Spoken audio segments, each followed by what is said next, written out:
दोस्तों स्वागत है आप सभी का बैंकिंग एग्जामिन चैनल में। आज के इस सेशन में हम लोग अनसर्टेन फ्लोर बेस्ड पजल देखने वाले हैं। ठीक है, काफ़ी इंटरेस्टिंग पजल है। इसको बना के आपको एक नए तरीके का एक्सपीरियंस मिलेगा, साथ ही साथ आपका कॉन्फिडेंस भी जो है सो काफ़ी बिल्डअप होगा।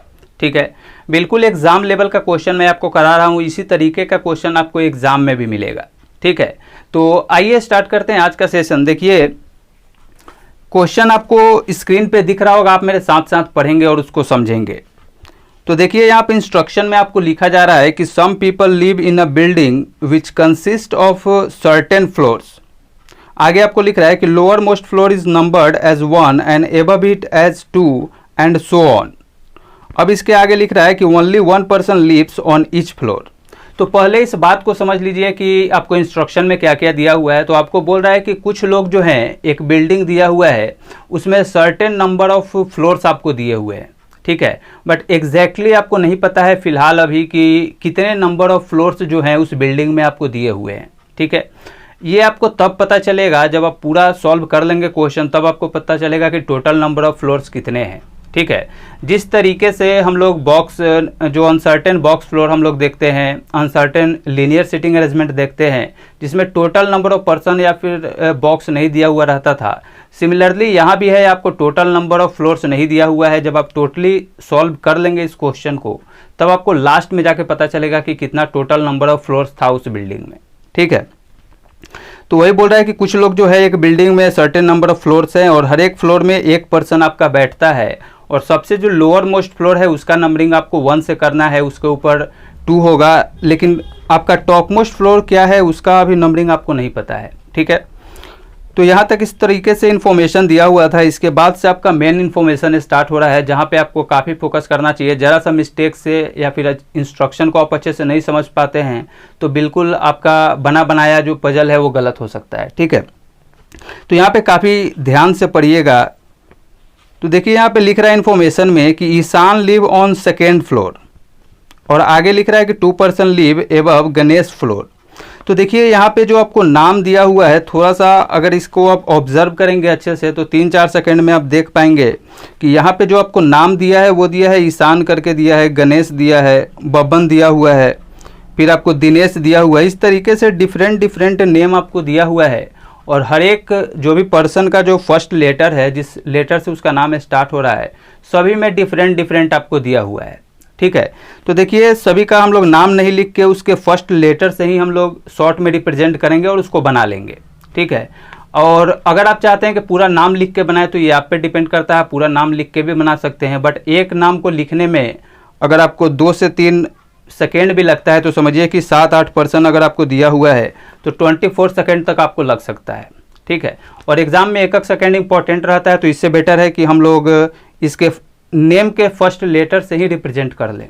ठीक है, बट कहीं पे अगर सेम नाम आ जाता, मान लीजिए ए से आकाश और अमन दोनों इस तरीके से दिया हुआ रहता, ठीक है, तब वहाँ पे हम लोग शॉर्ट में लिखते हैं, आकाश के लिए हम लोग AK लिख सकते हैं, अमन के लिए AM लिख सकते हैं। ठीक है, इस तरीके से भी आप शॉर्ट में उसको रिप्रेजेंट कर सकते हैं। तो देखिए थोड़ा सा मैं लिख देता हूँ आपको समझाने के लिए। तो देखिए आपको यहाँ पे नाम जो है सभी का फर्स्ट लेटर को मैं लिखता हूँ। ईशान के लिए आप यहाँ पे E लिख सकते हैं।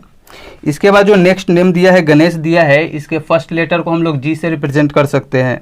फिर आपको बबन दिया हुआ है, इसको हम लोग B से रिप्रेजेंट कर सकते हैं। इसके बाद जो है आपका अगला नेम जो है दिनेश है, इसको हम लोग D से रिप्रेजेंट कर सकते हैं शॉर्ट में। आगे आपको एक नेम दिया है फागुन करके दिया है, इसको F से रिप्रेजेंट करेंगे। और आगे आपको लिख रहा है हिमेश नाम दिया हुआ है, तो इसको हम लोग H से रिप्रेजेंट करेंगे शॉर्ट में।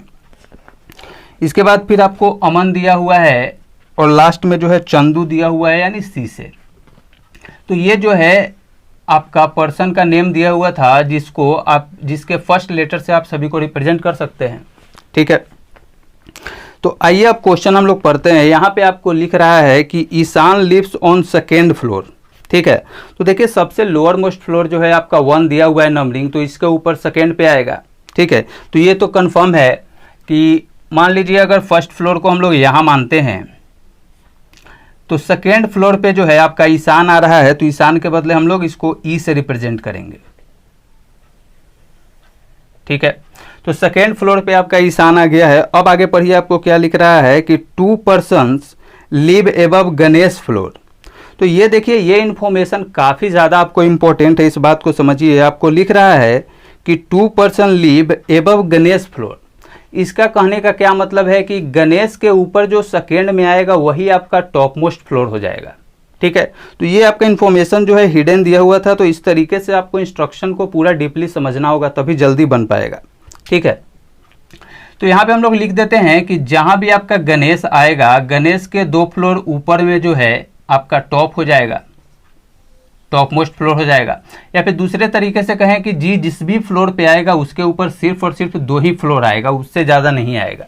ठीक है, अब नेक्स्ट इन्फॉर्मेशन पढ़िए। यहाँ पे आपको लिख रहा है कि Babban lives on the floor which is at same distance from Ganesh and Ishan's floor.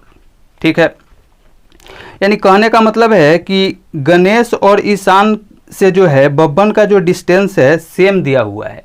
तो इसको हम लोग ऐसे रिप्रेजेंट कर दें कि मान लीजिए गणेश को हम लोग जी से रिप्रेजेंट करते हैं और ईशान को ई से रिप्रेजेंट करते हैं, तो कह रहा है कि गणेश से बब्बन का डिस्टेंस उतना ही है जितना ईशान से बब्बन का डिस्टेंस है, या फिर दोनों का डिस्टेंस सेम है बब्बन से। तो इस तरीके से हम लोग लिख सकते हैं, बब्बन को बी से रिप्रेजेंट करते हैं तो यहाँ पे हम लोग एक्स लिख देते हैं। ठीक है, इसका कहने का मतलब है कि गणेश से बब्बन के बीच में जो डिस्टेंस है उतना ही डिस्टेंस होना चाहिए ईशान से बब्बन के बीच में भी। ठीक है, तो दोनों जगह सेम होगा, इसलिए हम लोग एक्स से रिप्रेजेंट इसको किए हैं।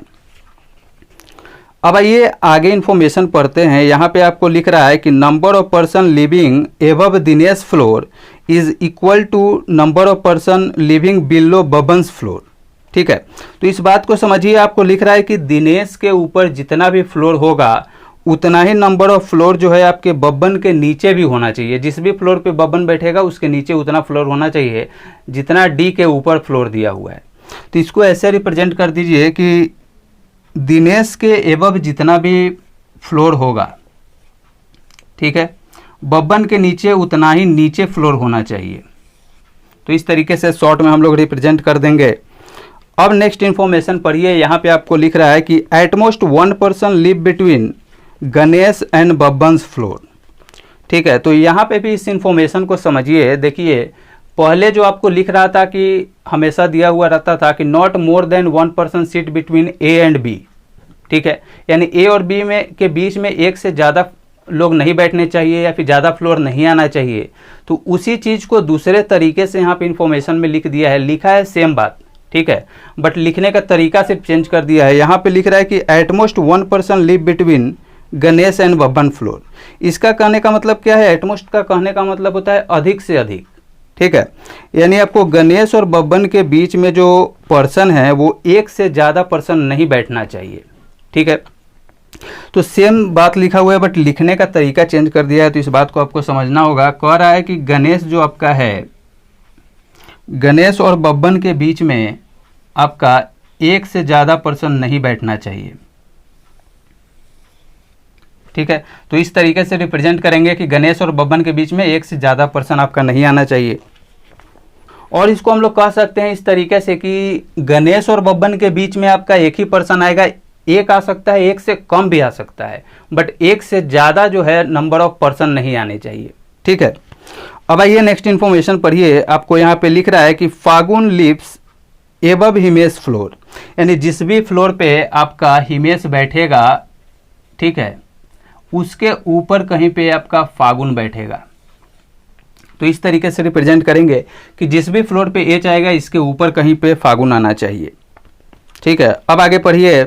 आपको लिख रहा है कि Himesh and Ishan don't live adjacent to the floor of each other,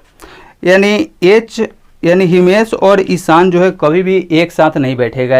adjacent में नहीं बैठेगा कहने का मतलब क्या है कि एक साथ नहीं बैठेगा।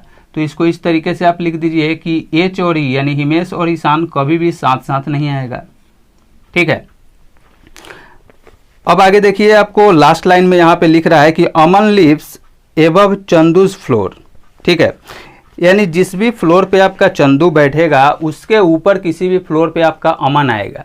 ठीक है, तो इस तरीके से लिख दीजिए कि चंदू जिस भी फ्लोर पे आएगा इसके ऊपर कहीं पे अमन आना चाहिए। कहाँ आएगा आपको नहीं पता है, लेकिन जब भी आएगा तो चंदू के ऊपर वाले फ्लोर पे आएगा। तो देखिए जितना भी इन्फॉर्मेशन था सभी का सभी हम लोगों ने नोट डाउन कर लिया है। अब आइए समझते हैं कि किस तरीके से ऐसे क्वेश्चन को बनाना चाहिए ताकि आप 1.5 से 2 मिनट में जल्दी से जल्दी बना सकें और बिल्कुल सही बनाएं। ठीक है, तो आइए अब हम लोग अप्रोच देखते हैं कि किस तरीके से बना सकते हैं। सबसे बॉटम मोस्ट में आपका जो है 1 दिया हुआ था, 2 दिया हुआ था, इस तरीके से। तो यहाँ पे ध्यान दीजिए, अब हम लोग कहाँ से स्टार्ट करें। तो आपको ई के बारे में बिल्कुल कंफर्म दिया हुआ है कि ई जब भी आएगा तो आपका सेकेंड फ्लोर पे आना चाहिए। ठीक है, यहाँ पे थोड़ा सा ध्यान दीजिए, ई के बारे में लिखा हुआ है कि ई और बी के बीच में उतना ही डिस्टेंस होना चाहिए जितना बी और जी के बीच में होना चाहिए। ठीक है, और यहाँ पे थोड़ा सा आपको बता रखा है कि जी और बी के बीच में 1 से ज़्यादा नहीं आना चाहिए, यानी 1 आ सकता है, 1 से कम भी आ सकता है, बट 1 से ज़्यादा कभी भी जी और बी के बीच में नहीं आना चाहिए। तो देखिए यहाँ से आपका 2 पॉसिबिलिटी बन रहा है कि एक बारी हम लोग मान लें कि इन दोनों के बीच में कोई भी पर्सन नहीं बैठ रहा हो, यानी कोई गैपिंग नहीं हो। दूसरा मान सकते हैं कि इन दोनों के बीच में 1 हो, इससे ज़्यादा तो हो नहीं सकता है क्योंकि लिख रहा है जी और बी के बीच में 1 से ज़्यादा आपको पर्सन नहीं आना चाहिए। तो 2 ही तरीका है। तो मान लेते हैं कि एक बारी कोई भी गैपिंग नहीं है दोनों के बीच में। ठीक है, तो ई यहाँ है, इसके नीचे तो बी और जी आ नहीं सकता है क्योंकि आपका जो बॉटम मोस्ट फ्लोर है वो जो है आपका सेकेंड है, जो फर्स्ट है। आपका बॉटम मोस्ट फ्लोर जो है सो आपका यही दिया हुआ है ना, इसके नीचे तो कोई फ्लोर ही नहीं है। तो बी और जी इसके नीचे तो नहीं आ सकता है, जब भी आएगा तो इसके ऊपर आएगा, ये बात तो कंफर्म है। तो एक बारी मानते हैं कि कोई गैपिंग नहीं होगा, तो ई अगर यहाँ है तो आपका बी इसके ऊपर आ जाएगा और जी इसके ऊपर आ जाएगा। ठीक है, तो ये सेकेंड फ्लोर था, तो ये जो है आपका थर्ड फ्लोर हो जाएगा, ये जो है आपका फोर्थ फ्लोर हो जाएगा। तो अभी तक आपको 4 फ्लोर पॉसिबिलिटी 1 में मिल चुका है। ठीक है, अब सेकेंड में आइए। तो देखिए आपको दिया हुआ था कि ई जब भी आएगा, ईशान आएगा तो सेकेंड फ्लोर पे आएगा। यहाँ भी आपका बॉटम मोस्ट फ्लोर जो है सो 1 है, इसके नीचे आ नहीं पाएगा, यानी ई के ऊपर ही कहीं पे बी और जी आएगा। तो एक बारी हम लोगों ने यहाँ पे लिया कि इन दोनों के बीच में कोई भी गैपिंग नहीं है, तो ये पॉसिबिलिटी आता है। एक आपका हो सकता है कि एक पर्सन का गैप हो, तो इस तरीके से मान लेते हैं ई यहाँ है तो एक का गैपिंग करके बी यहाँ होगा और एक का गैपिंग करके जी यहाँ होगा। ठीक है, अब इसके अलावा आपको कोई पॉसिबिलिटी नहीं बनेगा क्योंकि गैपिंग 1 ही तक हो सकता है, 1 से ज़्यादा नहीं हो सकता है। ठीक है, ऐसा आपको दिया हुआ था। तो यहाँ पे देखिए आपको कितना फ्लोर मिल गया, 3, 4, 5 और 6। ठीक है, तो अभी तक आपको 2 पॉसिबिलिटी मिला है। तो देखिए ये जो है आपका इन्फॉर्मेशन का यूज़ हम लोगों ने कर लिया, इस इन्फॉर्मेशन का यूज़ भी हम लोगों ने कर लिया। तो अब आइए देखिए हम लोग अब किसको बैठा सकते हैं। इन्फॉर्मेशन अगर देखें तो यहाँ पे थोड़ा सा ध्यान दीजिए, कंफर्म इन्फॉर्मेशन आपको दिया हुआ था कि जी के ऊपर जब भी आएगा तो 2 ही फ्लोर आएगा, या फिर कहें कि इसके जो ऊपर सेकेंड फ्लोर आएगा वही आपका टॉप है, उसके ऊपर कोई भी फ्लोर नहीं आएगा। ठीक है, तो आपका तो जी यहाँ पे मिल चुका है दोनों पॉसिबिलिटी में कि जी आपका यहाँ आएगा और इस पॉसिबिलिटी में जी यहाँ आएगा। तो जी के ऊपर 2 ही फ्लोर आने हैं। तो देखिए एक फ्लोर छोड़ के यहाँ पे ये जो फ्लोर है आपका टॉप फ्लोर हो जाएगा। तो इस तरीके से यहाँ पे 5th नंबर फ्लोर मिल गया और 6th नंबर फ्लोर मिल गया, और यही आपका टॉप मोस्ट फ्लोर है। ठीक है, इसके ऊपर कोई फ्लोर नहीं हो सकता है क्योंकि जी के ऊपर सिर्फ और सिर्फ 2 ही फ्लोर होना चाहिए, ऐसा आपको इन्फॉर्मेशन में दिया हुआ था। ठीक है, यानी इसमें मिल गया कि नंबर ऑफ फ्लोर जो होगा सो सिर्फ और सिर्फ 6 ही हो सकता है, इससे ज़्यादा नहीं हो सकता है। अब इस पॉसिबिलिटी में आइए, तो यहाँ भी आपको जी 100% मालूम है कि यहाँ आएगा और जी के ऊपर सिर्फ और सिर्फ 2 ही फ्लोर आना चाहिए। तो इस तरीके से बना दीजिए कि एक फ्लोर यहाँ आएगा, एक फ्लोर यहाँ आएगा। ठीक है, तो 7 और 8 इसमें जो है आपको 8 फ्लोर मिलता है और यही जो है आपका टॉप है, इसके ऊपर कोई नहीं आ सकता है। ठीक है, तो इस इंफॉर्मेशन का काम भी आपका हो गया। ठीक है, अब थोड़ा सा ध्यान दीजिए कि अब किसको बैठा सकते हैं। तो देखिए बी के बारे में लिखा हुआ था कि डी के ऊपर उतना ही होगा नंबर ऑफ फ्लोर्स जितना बी के नीचे होगा। ठीक है, तो बी तो आपको यहाँ पे कंफर्म है। तो फर्स्ट पॉसिबिलिटी में देखिए तो बी के नीचे आपको 2 फ्लोर आया है। ठीक है, बी थर्ड पे है ना, तो इसके नीचे 2 फ्लोर आया है। इसका कहने का मतलब है कि बी के नीचे अगर 2 है तो डी के ऊपर भी 2 होना चाहिए। तो इस पॉसिबिलिटी में फर्स्ट में हम लोग चेक करते हैं। तो 1, 2 छोड़ के डी को बैठाने के लिए आपके पास सिर्फ और सिर्फ यही जगह है। लेकिन क्या आप डी को यहाँ बैठा पाएंगे? नहीं बैठा पाएंगे क्योंकि जी ऑलरेडी आपका यहाँ पे आ चुका है। ठीक है, तो इसका मतलब क्या है कि जी आ गया है तो डी तो यहाँ बैठेगा नहीं, यानी ये वाला फर्स्ट पॉसिबिलिटी जो है आपका इसी तरीके से गलत हो जाता है। ठीक है, अब आपके पास सिर्फ और सिर्फ यही पॉसिबिलिटी बचता है। अब जितना भी आपको फोकस करना है सिर्फ इसी पॉसिबिलिटी पे करना है, ठीक है। तो इस सेकेंड पॉसिबिलिटी में भी देखिए आपको B 100% दिया हुआ था कि B यहाँ है, तो इसके नीचे आप बता सकते हैं कि 3 फ्लोर आपका है, ठीक है। तो B के नीचे अगर 3 फ्लोर है, इसका मतलब D के ऊपर आपको 3 ही फ्लोर आना चाहिए, ऐसा आपको इन्फॉर्मेशन में यहाँ दिया हुआ था। तो देखिए 1 2 3 छोड़ के D के लिए आपके पास सिर्फ और सिर्फ यही पॉसिबिलिटी है यहाँ पे, तो D 100% आपका यहाँ बैठ जाएगा, ठीक है। अब देखिए B के नीचे 3 है तो D के ऊपर भी आपका 3 है, यानी इस इंफॉर्मेशन का काम आपका हो गया, ठीक है। अब देखिए किसको बैठा सकते हैं, तो अब जो है आपके पास सिर्फ और सिर्फ यही तीनों इन्फॉर्मेशन बचा हुआ है। तो इसमें थोड़ा सा ध्यान दीजिए, यहाँ पे आपको लिख रहा है कि H और E कभी भी साथ में नहीं आना चाहिए, ठीक है। और आपके पास सिर्फ यही 4 फ्लोर बचा हुआ है। तो देखिए E के साथ आपका H नहीं आएगा, इसका मतलब H यहाँ भी नहीं आएगा और H यहाँ भी नहीं आएगा। तो H के लिए आपके पास सिर्फ और सिर्फ यही दोनों पोजीशन है। लेकिन यहाँ पे ध्यान दीजिए कि H के ऊपर आपको F भी आना है, तो इसका मतलब है कि यही दोनों पोजीशन है। तो अगर आप H को यहाँ बैठाते हैं तभी तो इसके ऊपर F आ पाएगा ना। तो आपका H अगर यहाँ बैठता है तो इसके ऊपर F बैठ जाएगा, यानी इस दोनों इन्फॉर्मेशन का यूज आपका हो गया है, ठीक है। अब देखिए यहाँ पे आपको सिर्फ और सिर्फ यही दोनों पोजीशन बचा है और यही लास्ट इन्फॉर्मेशन बचा है, जिसमें कह रहा है कि C के ऊपर कहीं A आएगा, ठीक है। तो देखिए आपके पास यही दोनों पोजीशन है, तो अगर आप C को यहाँ बैठाएंगे तभी तो इसके ऊपर A आ पाएगा ना। तो इस तरीके से इस इंफॉर्मेशन का भी काम हो गया है। और देखिए ये जो था आपका फ्लोर बेस्ड पजल बन जाता है, ठीक है। तो शुरू में आपको नहीं पता था कि एग्जैक्ट कितना नंबर ऑफ फ्लोर आपको दिया हुआ है, ये आपको नहीं पता था, ठीक है, अनसर्टेन था। बट जब आप इसको सॉल्व कर लेते हैं तब आपको पता चलता है कि जो टोटल नंबर ऑफ फ्लोर होगा वो जो होगा सो 8 होगा, ठीक है। तो आई होप कि आज का ये सेशन आपको काफ़ी अच्छा लगा होगा और आपको कुछ ना कुछ नया जरूर सीखने को मिला होगा यहाँ से, ठीक है। देखिए मैं हर एक वीडियो में अपने तरीके से पूरा एफर्ट लगाता हूँ कि आपको अच्छे से समझा सकूँ, ठीक है, ताकि आपके माइंड में कोई किसी भी तरीके का कोई कन्फ्यूज़न न बचे, कोई डाउट न बचे, ठीक है। बट इसके बावजूद भी आपके माइंड में ज़रा सा भी डाउट बच गया होगा या आप कुछ भी पूछना चाहते हैं तो बिल्कुल आप कमेंट कर सकते हैं, ठीक है। तो चलिए फिर मिलूंगा आपसे नेक्स्ट वीडियो में इसी तरीके का कुछ अच्छा क्वेश्चन और कंसेप्ट लेके। तब तक आप सभी का बहुत बहुत धन्यवाद। Thank you so much and all the best for your all upcoming examinations. Thank you so much.